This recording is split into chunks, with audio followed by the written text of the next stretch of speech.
Hello students, हमने अपनी last video में डिटर्मिनेंट कवर किया है। प्रॉपर्टीज ऑफ डिटर्मिनेंट मैं आपको बता चुका हूँ, उसके कुछ क्वेश्चंस मैंने कराए थे और जो सीट दी थी, अब वहाँ पर कुछ स्टूडेंट्स के कमेंट्स आए हैं जिन्होंने मेरे से पूछे हैं कि उनके जो डाउट्स हैं, तो आज मैं वो क्वेश्चन करा रहा हूँ और कुछ क्वेश्चन अपनी तरफ से मैं एक्स्ट्रा करा रहा हूँ जो मेरे लास्ट में मैं नहीं करा पाया हूँ। लास्ट की वीडियो में वो क्वेश्चन भी मैं यहाँ कवर करूँगा। ठीक है, तो चलिए पहले मैं आपके डाउट देखता हूँ जो आपके डाउट आए हैं।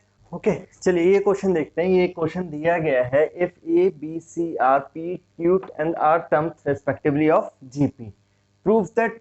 एक डिटर्मिनेंट दिया है कि भाई इस डिटर्मिनेंट की वैल्यू क्या है, 0 है। अब देखिए, ये क्वेश्चन करने के लिए प्रॉपर्टी के थ्रू मुझे करना है, इंपॉर्टेंट क्वेश्चन है, बोर्ड में आया हुआ है।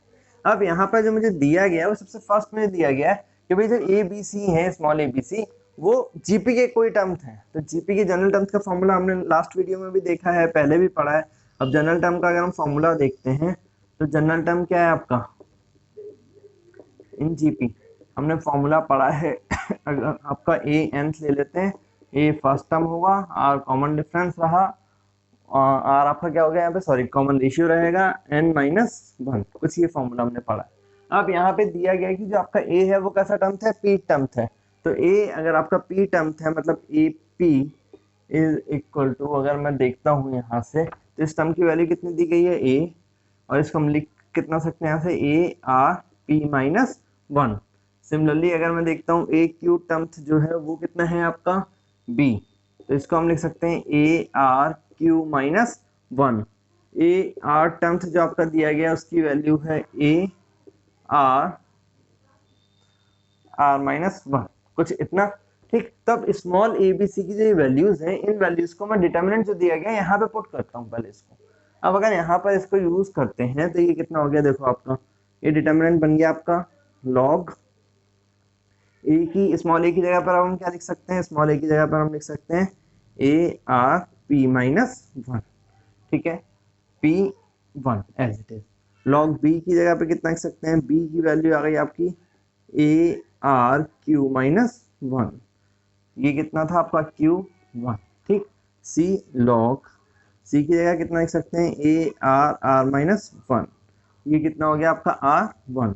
ठीक है, वैल्यू कुछ इतनी आई। अब हमने लॉग में एक प्रॉपर्टी पढ़ी है, और लॉग की प्रॉपर्टी क्या है, लॉग m इंटू एन। कितना होता है आपका लॉग m इंटू एन, ये होता है आपका log m plus log n, कुछ इतना यूज कर सकते हैं। अब ये प्रॉपर्टी अगर मैं यहाँ पे लगाता हूँ, ये दोनों टर्म आपकी क्या है, प्रोडक्ट में, तो हम इसको कितना लिख सकते हैं, लॉग ए, ठीक है, प्लस लॉग आर की पावर पी माइनस 1, ये हो गया आपका पी, ये 1, लॉग ए प्लस ये कितना हो गया, लॉग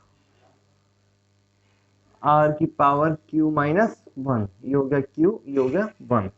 सिमिलरली यहाँ यूज करते हैं log A plus log are की पावर आर माइनस 1, अब ये हो गया आपका R1। ठीक, कुछ इतना यूज किया। अब इतना करने के बाद मैं यहाँ पे क्या कर सकता हूँ, मैंने प्रॉपर्टी में पढ़ा हुआ था डिटर्मिनेंट वाली में, मैं यूज किया है कि ये क्या है, ये वाला जो कॉलम है आपका, ये दो टर्म का सम है। अब अगर ये दो टर्म का सम है तो इनको हम दो अलग अलग डिटर्मिनेंट की फॉर्म में लिख सकते हैं। इसको कितना लिख सकते हैं हम, यहाँ से लिख सकते हैं लॉग ए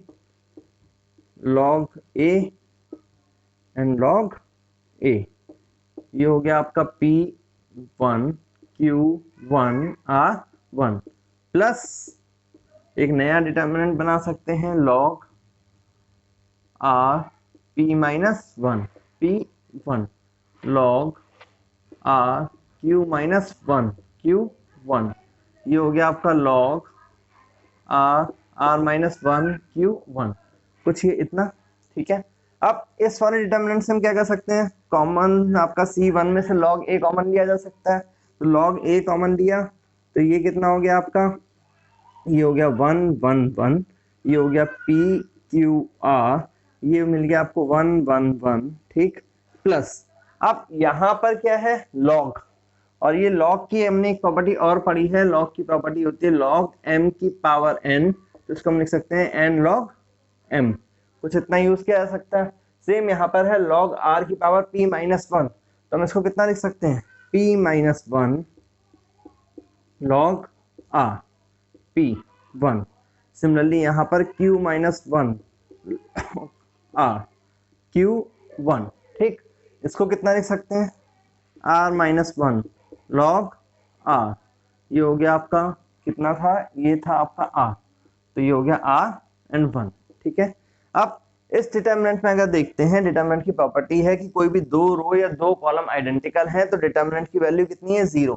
तो यहाँ पे C1 and C3 identical means इस डिटर्मिनेंट की वैल्यू कितनी हो गई, 0। तो इसको हम कितना लिख सकते हैं, लॉग A, इस डिटर्मिनेंट की वैल्यू हो गई 0, तो ये तो 0 आ गया, प्लस लॉग R, यहां से कॉमन मिल सकता है कॉलम 1 में से, सब में लॉग R मिल रहा है, लॉग R कॉमन, तो ये कितना हो गया आपका P minus 1 P1 Q minus 1 Q1 R minus 1 R1। ठीक है, ये इतना मिल गया।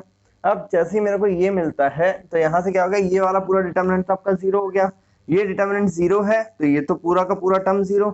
अब इसको कितना लिख सकते हैं, यहाँ पे देखो इस डिटर्मिनेंट के अंदर फिर से दो टर्म का समेशन या सब्ट्रैक्शन मिल रहा है, इनको मैं अलग अलग में लिख सकता हूँ।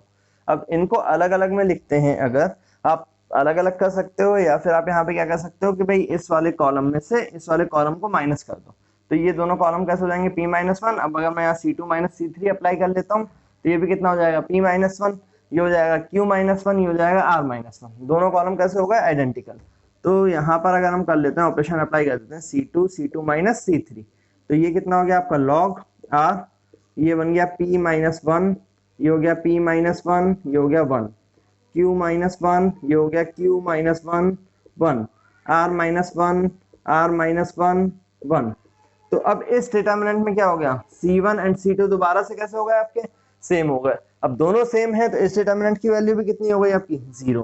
तो ये हो गया log R और डिटर्मिनेंट की वैल्यू 0, मतलब ओवरऑल वैल्यू कितनी आ गई, 0। तो जो हमें दिया गया था डिटर्मिनेंट, उस डिटर्मिनेंट की वैल्यू कितनी थी, 0। यही हमको प्रूफ करना था। अब ये प्रूफ करने के लिए क्या है, हमने वही प्रॉपर्टी यूज करी जो हमने पहले किया था। ये डाउट था किसी बच्चे का, मेरे को पूछा गया था, तो ये क्वेश्चन कुछ इस तरह से होगा आपका। ठीक है, अब चलिए अब आते हैं हम अपने नेक्स्ट क्वेश्चन की तरफ जो डाउट में पूछा है मेरे से। ओके, चलिए सीट में क्वेश्चन नंबर 9, ये क्वेश्चन भी इंपॉर्टेंट क्वेश्चन है, ये क्वेश्चन भी पूछा गया है, आपने भी मेरे से पूछा है कि किस तरह से है। ठीक है, अब ये क्वेश्चन मेरे को जो अधिकतर स्टूडेंट्स ने बोला, उन्होंने मेरे को ये कहा कि भाई ये वाला क्वेश्चन अगर हम कर रहे हैं डायरेक्टली एक्सपेंड करते हैं तब तो हमसे हो जाता है, और प्रॉपर्टी के थ्रू कहा जा रहा है तब हमसे नहीं हो रहा है। अब प्रॉपर्टी से ही मैं आपको कराता हूँ, डायरेक्ट आप एक्सपेंड कर सकते हैं, प्रॉपर्टी से एक्सपेंड करना, इसमें लास्ट में थोड़ा सा आपको देना है, ये सबने किया होगा ऑलमोस्ट, प्रॉपर्टी से अप्लाई किया होगा, लेकिन जब फॉर्मूला बन रहा होगा लास्ट में तो आपने उस फॉर्मूले पे ध्यान नहीं दिया कि वो फॉर्मूला किसका बन रहा था। ठीक है, चलिए अब देखते हैं। सबसे फर्स्ट अगर मुझे कुछ मिल रहा है तो इसकी जब मैं लेफ्ट हैंड साइड लेता हूँ तो मुझे एक चीज मिल रही है कि भाई यहाँ पे क्या है, इस क्वेश्चन देखो, ये साइक्लिक मैंने जो लास्ट वीडियो में कराया था, जो टर्म यहाँ है वही टर्म यहाँ है, जो टर्म यहाँ है वो टर्म, कुछ जो फर्स्ट रो है उसी तरह का फर्स्ट कॉलम के एलिमेंट्स हैं। तो इस तरह के डिटर्मिनेंट में मैंने आपको बोला है जो आपको सबसे फर्स्ट करना है वो या तो सारे कॉलम्स को ऐड कर लीजिए या सारी रोज को ऐड कर दीजिए।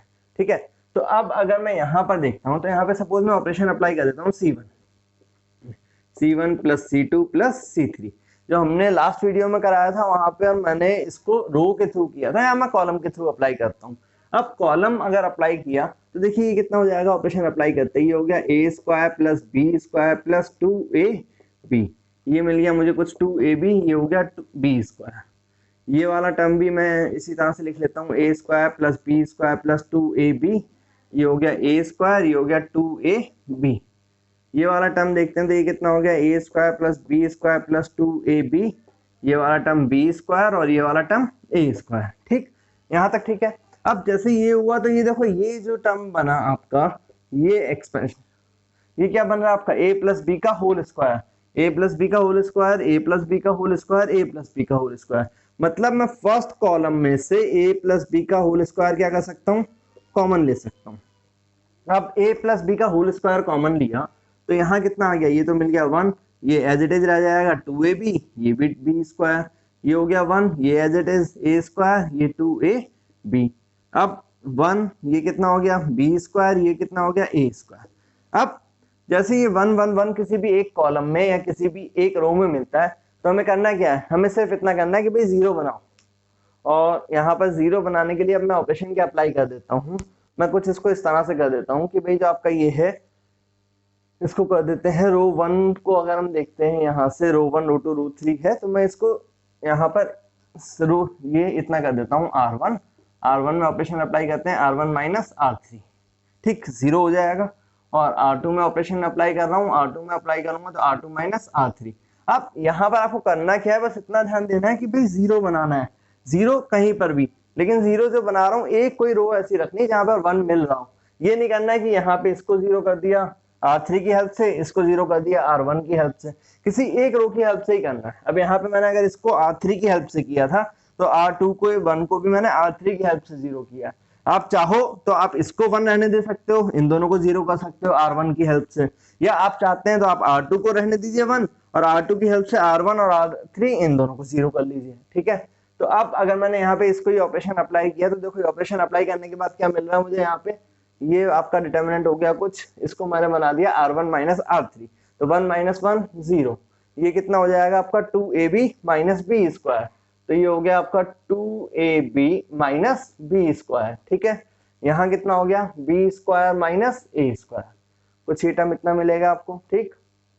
ये मिल गया मुझे 1, सॉरी ये अप्लाई किया था R2 माइनस R3, तो ये हो गया आपका 0, ये कितना हो गया ए स्क्वायर माइनस बी स्क्वायर, और ये कितना हो गया 2ab माइनस ए स्क्वायर, ये वाला 1b square and A square, ये एज इट इज रहने वाला है, ठीक है। अब इतना करने के बाद हम क्या कर सकते हैं भाई, यहां तक हमने किया, इसको थोड़ा सा और सिंप्लीफाई कर लेते हैं। ये तो 0 है, ये 0 है, 1 है, यहाँ दोनों में से क्या कॉमन मिल रहा है मुझे, b कॉमन मिल रहा है, तो ये कितना हो गया 2a माइनस बी, यहाँ B square minus A square, इसको एज इट इज रहने देते हैं।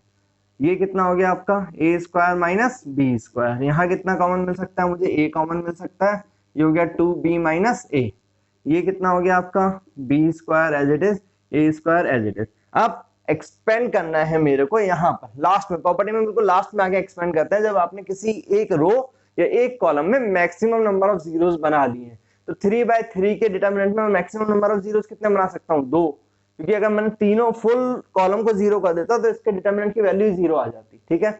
तो अब यहाँ पर मैं क्या कर सकता हूँ, अब एक्सपेंड करूंगा, अब एक्सपेंड करता हूँ, तो एक्सपेंड किसके अगेंस्ट करेंगे, इसको फर्स्ट कॉलम के अगेंस्ट करेंगे। अब फर्स्ट कॉलम के अगेंस्ट एक्सपेंड करेंगे तो यहाँ पर आपका चल रहा था कॉमन a प्लस बी का होल स्क्वायर, ये आपका कॉमन चल रहा था, ठीक।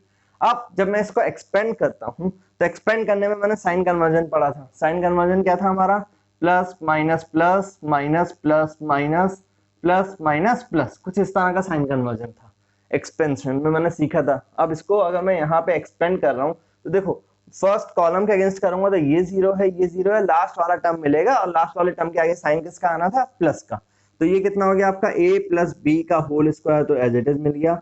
अब 1 ये कैंसिल आउट और ये कैंसिल आउट, तो ये कितना हो गया आपका a b 2a minus B into 2b minus a, ठीक है, minus B square minus A square, और ये कितना हो गया आपका A square minus B square, कुछ इतना ही मिलेगा, ठीक है, मल्टीप्लाई करूंगा।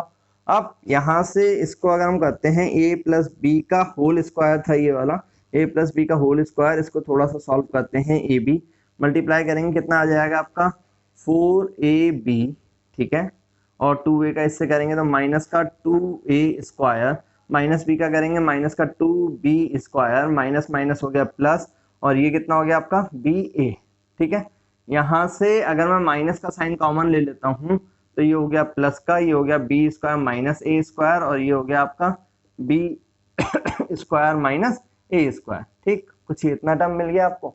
अब इसको और सॉल्व करते हैं, a प्लस बी का होल स्क्वायर, इसको अगर और मैं अंदर सॉल्व करूंगा, ये ब्रैकेट आपका इतना था, तो अब अगर इसको मैं और सॉल्व करता हूँ मल्टीप्लाई करूंगा, ये कितना हो गया 4a स्क्वायर बी स्क्वायर, कुछ ये वाला टर्म इतना मिलेगा, ठीक। ए बी का इसके साथ मल्टीप्लाई करेंगे माइनस का 2a cube B, A B का मल्टीप्लाई इसके साथ करेंगे माइनस का 2a B cube, A B का मल्टीप्लाई इसके साथ करेंगे plus 2a square B square, ठीक है, कुछ ये टर्म इतना आ गया आपका। अब और आगे बढ़ते हैं अगर हम, तो ये कितना आ जाएगा आपका, यहाँ पे इन दोनों का मल्टीप्लाई करता हूँ तो ये कितना हो गया ए स्क्वायर माइनस बी स्क्वायर, तो ये कितना आ जाएगा आपका plus B square minus A square का होल स्क्वायर ही है ये वाला टर्म, तो ये कितना हो गया आपका b की पावर 4 प्लस ए की पावर 4 माइनस 2a² b²। ठीक है, कुछ ये टर्म इतना। अब अगर ये टर्म इतना मिलता है तो अब इसके बाद क्या कर सकते हैं, अब इसको सिंप्लीफाई, a प्लस बी का होल स्क्वायर, ये कितना हो गया आपका 4a² b² minus 2a² b²। तो अगर इन दोनों को सॉल्व करेंगे ये आ जाएगा प्लस का 2a² b² माइनस का 2a³ b है और कहीं तो मिल नहीं रहा, तो इसको ऐसे लिख सकते हैं माइनस का 2a³ b। ठीक है, माइनस का 2ab³ है तो इसको लिख सकते हैं माइनस का 2ab³। ठीक, प्लस का 2a² b² ये भी था, तो अगर मैं यहां से देखता हूं तो इन दोनों को कैंसिल आउट कर देते हैं, ये आपका 4 एज इट इज रहने देते हैं।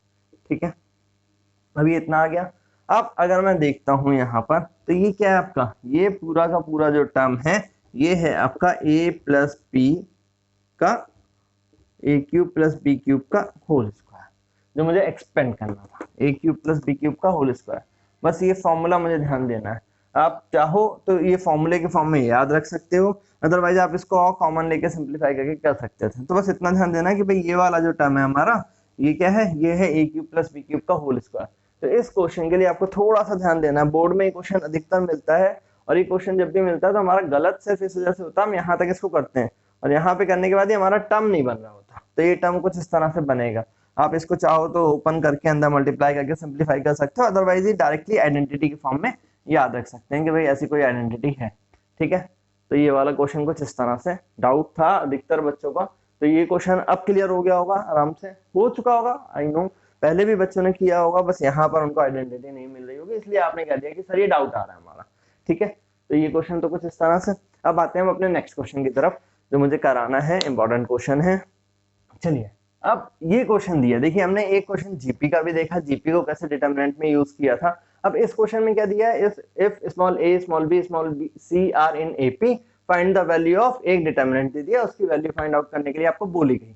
अब क्वेश्चन क्या है, एपी दिया है, तो मुझे यहाँ हिंट क्या मिल रहा है, अगर भाई आपको आपने पढ़ा है एपी में, if A B C are in AP, अब अगर ये एपी में है तो क्या होगा, कॉमन डिफरेंस ही तो सेम हो सकता है, कॉमन डिफरेंस सेम है मतलब b minus A equal to C minus B, या फिर 2b is equal to a plus C, ये कंडीशन आपने पढ़ी हुई है कुछ इस तरह का। ठीक है, अब ये जो कंडीशन है मुझे बस इतना ही ध्यान देना है, मुझे यहाँ पे करना क्या है, मुझे कहीं से 2b equal to a plus C की कंडीशन यहाँ पे ढूंढनी है।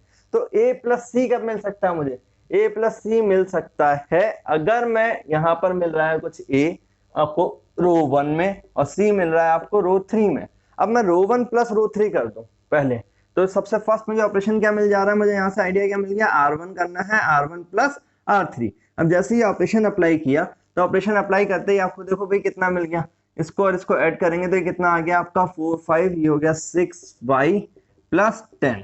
ठीक है, ये दोनों कितने हो गए आपके 12y प्लस 16, इन दोनों को अगर मैं ऐड करता हूं ये हो गया 18y plus a plus c, कुछ इतना मिला। ये एज इट इज लिखना है तो इसको ऐसे ही रहने देते हैं, 3y 6y प्लस 8, ये हो गया 9y प्लस b, ये हो गया आपका कुछ 4y plus 6, 7y plus 9, 10y plus c, कुछ ये यहाँ पर इतना। अब मुझे a प्लस सी तो मिल गया, लेकिन उसके बाद उन्होंने बोला था 2b equal to a plus C, तो अब 2b कहां से आ सकता है यहाँ पर, 2b मतलब मैं a प्लस सी जो मिल रहा है उसको कितना यूज कर सकता हूँ, 2b लिख सकता हूँ। तो यहाँ से अगर हम 2b लिख सकते हैं इसको, तो ये कितना हो गया 6y plus 10, 12y plus 16, 18y plus 2b, ये हो गया 3y plus 5, 6y plus 8, 9y plus b, 4y plus 6, 7y plus 9, 10y plus c, कुछ ये इस तरह का। ठीक, अब इसके बाद यूज करते हैं, देखो अब अगर मैं यहां से देखता हूं फर्स्ट वाले रो में से 2 कॉमन मिल सकता है मेरे को, 2 कॉमन लेता हूं अगर मैं, तो ये कितना हो जा रहा है आपका 3y प्लस 5, यहां से 2 कॉमन लेता हूं तो ये हो गया 3y प्लस 5, यहां से 2 कॉमन अगर बाहर आता है तो 2 कॉमन बाहर आने पे ये कितना हो जाएगा आपका 6y प्लस 8, 12y में से 2 6y 16 8, यहां से लेते हैं तो ये हो गया आपका 9y प्लस b। ठीक है, अब जैसे ये लिया, अब सेकंड वाली रो हमने लिखना स्टार्ट करी, तो ये मुझे कुछ मिल रहा है 3y + 5 जो रो 1 में भी मिला था, 6y + 8 जो मुझे रो 1 में भी मिला था, और 9y + b ये भी मुझे रो 1 में मिला। ठीक है, और ये हो गया 4y + 6, 7y + 9, 10y + c। इतना लिखते लिखते मुझे आंसर दिख गया। आंसर कैसे? जैसे ही मुझे दिखा कि भाई हमारी दो रो सेम आई, दो रो सेम आने का मतलब क्या है कि हमारा क्या है यहाँ पे डिटर्मिनेंट की वैल्यू कैसी हो गई? 0। तो from property we can say if two rows are same और two columns are same then the value of determinant is equal to 0। तो यहाँ पे इसकी वैल्यू कितनी आ गई आपकी? 0। मतलब 2 इंटू डिटर्मिनेंट की वैल्यू 0 मीन्स वैल्यू कितनी आई? 0। ये आपका क्या हो गया? Final answer. तो इस डिटर्मिनेंट की वैल्यू फाइंड आउट करने के लिए बोला था 0। तब देखिए डिटर्मिनेंट में वैल्यू फाइंड आउट करने के लिए आपको जो बोले जा रहे हैं क्वेश्चन प्रॉपर्टीज की हेल्प से, वहां पे सिर्फ और सिर्फ आपको प्रॉपर्टीज ध्यान देनी है। और प्रॉपर्टीज ध्यान देने के बाद आपको डिटर्मिनेंट जब भी सॉल्व करना है तो एक ध्यान दीजिए, डिटर्मिनेंट के इस तरफ जो भी वैल्यू दी है, यहाँ तो दिया ही नहीं था, कुछ प्रूविंग के जो क्वेश्चन मिल रहे थे, आपको लेफ्ट हैंड साइड दिया है डिटर्मिनेंट, राइट हैंड साइड में कुछ वैल्यू दे दी गई है। उस वैल्यू को पहले देखो, वो वैल्यू मुझे कुछ रो को ऐड करने पे मिल रहा है, रो को सब्ट्रैक्ट करने पे मिल रहा है, कॉलम ऐड करने पे मिल रहा है, वहां से कुछ हिंट लो आप पहले। ठीक है, और फिर उस तरह से आपको जो जो टर्म्स मिलते जा रहे हैं उसको लेते जाइए कॉमन और सॉल्व करते चले जाइए। चलिए अब ये क्वेश्चन देखते हैं कुछ लास्ट। ठीक है, यहाँ पर दिया गया था कुछ इतना और प्रूफ करने के लिए दिया गया इतना। तो मैंने लास्ट क्वेश्चन में क्या देखा था? लास्ट क्वेश्चन में यही था जो लेफ्ट हैंड साइड में है वही मुझे ढूंढना है। अब यहाँ कुछ मिल नहीं रहा इस तरह से, अब कुछ नहीं मिल रहा डायरेक्टली कॉमन, तो मुझे ये मिल रहा है कि भाई इस पूरे कॉलम में से कॉमन मिल रहा है ए, पूरे कॉलम में से बी, पूरे कॉलम में से सी, इतना तो कॉमन मिल ही रहा है। लास्ट क्वेश्चन की तरह फिर से मुझे यहाँ से कॉमन मिला, और कॉमन मिला तो मेरे दिमाग में सबसे फर्स्ट एक आइडिया क्या आ गया कि कॉमन लो। और कॉमन क्या लेना है? Taking common from C1, C2 and C3 respectively. अब जैसे ही कॉमन लिया तो A B C आप लो कॉमन, ये कितना हो गया? A हो गया, ये हो गया आपका A + B, ये हो गया B, यहाँ से कॉमन B गया है तो ये हो गया C, ये हो गया B, ये हो गया B + C, यहाँ से कॉमन C हुआ है तो C + A, ये हो गया A और ये हो गया C। ठीक, कॉमन आ गया। अब कॉमन आने के बाद मुझे कम से कम इतना दिखा, बाहर एक ABC तो आया, एक ABC आया, और अभी मुझे ये जो लेके आना है 4 लाना है और एक ABC और लेके आना है। अब इसके लिए क्या करना है? जब इस तरह का कुछ मिल रहा है, आप सारे कॉलम्स को ऐड करो, सारे कॉलम्स को सब्ट्रैक्ट करो, रोज को ऐड करो, रोज को सब्ट्रैक्ट करो मन में, और उससे कहीं ना कहीं कुछ बनेगा, मतलब कुछ 1 आ रहा होगा या सेम टर्म्स मिल रहे होंगे। तो यहाँ पर जब मैं कर रहा हूँ तो यहाँ पर हम कर देते हैं R1 में, और वो करते क्या है? R1 - R2 - R3। ये ऑपरेशन अप्लाई किया, तो ये ऑपरेशन अप्लाई करते यहाँ कितना आ गया आपका? सॉरी डिटर्मिनेंट था। ये ऑपरेशन अप्लाई करते ही मिल गया मुझे R1 में, तो यहाँ आ जाएगा आपका A - A - B मतलब -2B, C - B - B - C, ये भी -2B, ये हो गया आपका कुछ C + A - C 0, ये एज इट इज है A + B, ये B, ये A, B + C और C। ठीक, अब जैसे ही मुझे ये मिला तो इसके बाद यहाँ तक इतना आ गया। अब देखो फर्स्ट रो जो थी यहाँ पर मुझे -2b कॉमन मिल रहा है, -2b कॉमन लिया तो ये हो गया बाहर -2ab² ये हो गया कुछ आपका 1 1 0, ये मिल गया A + B, ये हो गया B, ये हो गया A, ये मिल गया B, ये B + C, और ये कितना हो गया आपका C, कुछ इतना। अब जैसे ही मुझे ये मिला, अब एक्सपेंड करने का टाइम आ रहा है, और एक्सपेंड करने से पहले एक रो या एक कॉलम में मैक्सिमम 0, मैक्सिमम 0 मतलब इसको 0 बना देते हैं। इसको 0 बनाने के लिए करना क्या होगा? C2 में operation, C2 - C1 -2ab² C, ये हो गया कुछ 1, A + B as it is B, यहाँ पे 0, B - A - B कितना मिलेगा आपको? यहाँ पे ऑपरेशन क्या था? C2 - C1 B - A - B, ये दोनों कैंसिल आउट, माइनस का A बच गया, ये हो गया B + C और -B, तो ये दोनों कैंसिल आउट, ये कितना आ गया आपका? C आ गया। ठीक, यहाँ पे 0AC। अब फर्स्ट रो के अगेंस्ट एक्सपेंड करते हैं इसको, फर्स्ट रो के अगेंस्ट एक्सपेंड करूंगा AB² C, कितना आ गया आपका? 1, ये कैंसिल आउट, माइनस का AC और ये दोनों माइनस का AC। ठीक, तो ये हो गया -2ab² C, ये कितना हो गया? -2ac, मल्टीप्लाई करूंगा 4a² b² c², हो गया सॉल्व, यही प्रूफ करना था। तो ये है हमारे कुछ डिटर्मिनेंट के क्वेश्चन। अब ऑलमोस्ट डिटर्मिनेंट प्रॉपर्टीज के क्वेश्चंस कवर हो चुके हैं हर तरह से, तो अब इससे आगे हम स्टार्ट करेंगे नेक्स्ट वीडियो में अपना आगे, ठीक है। तो अगर अभी भी कोई डाउट लग रहा है तो बताओ मुझे कमेंट सेक्शन में, उसको मैं आपको अलग से डील कर दूंगा, ठीक। और नेक्स्ट वीडियो आप तक टाइम तक पहुंचे, क्योंकि अब नेक्स्ट मैं स्टार्ट करूंगा डिटरमिनेंट के आगे जो है आपका एडजॉइंट इनवर्स वगैरह निकालना आप सीखना है हमें, वो हम नेक्स्ट वीडियो में डिस्कस करेंगे। तो उसके लिए मैं आपसे जो बार बार कहता हूँ कि भाई आप चैनल को सब्सक्राइब करिए अगर वीडियो समझ में आई हो और आप नए हैं, और नोटिफिकेशन बेल को प्रेस कर लीजिए ताकि आपके पास वीडियो टाइम पर पहुंच पाए। चलिए।